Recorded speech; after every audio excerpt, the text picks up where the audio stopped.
PRC అనే పదమే ఒక పెద్ద బూత్ అయినట్టు ఆ పిఆర్సీ గురించి మాట్లాడితే మా పదవులు ఎక్కడ పోతాయో అని ఈ సభ్యులు మాట్లాడలేదు. గతంలో ప్రభుత్వంలో ఉన్నటువంటి పాలకుల పిఆర్సీ అనేటువంటి పదం సెక్రటరేట్ కాదు కదా ఈ రాష్ట్రంలో ఎక్కడ వినపడకుండా చూసినటువంటి దాఖలాలు మనం చూసాం అధ్యక్ష. చివరికి వీళ్ళు ఏమి ఇచ్చారు అధ్యక్ష?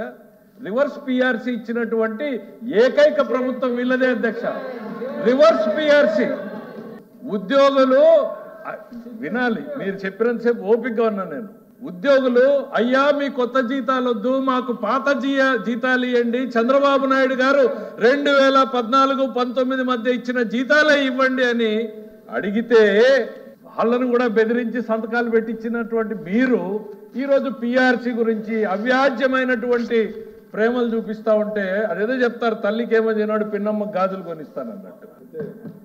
సార్ ఇంకో మంత్రి పేరు చెప్పొచ్చు సార్, మీకు 15వ తారీఖున జీతాలు వస్తున్నాయి సంతోషించండి అని స్టేట్మెంట్ ఇదే ఫ్లోర్ లో ఇచ్చారు అధ్యక్ష, రికార్డులో ఉన్నాయి అధ్యక్ష.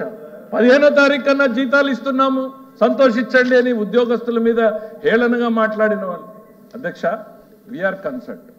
ఎస్, మీరు గుర్తించారు, on the floor of the house చెప్తున్నా, ఈ ప్రభుత్వ మార్పులో ఉద్యోగస్తులు కీలక పాత్రను పోషించారు.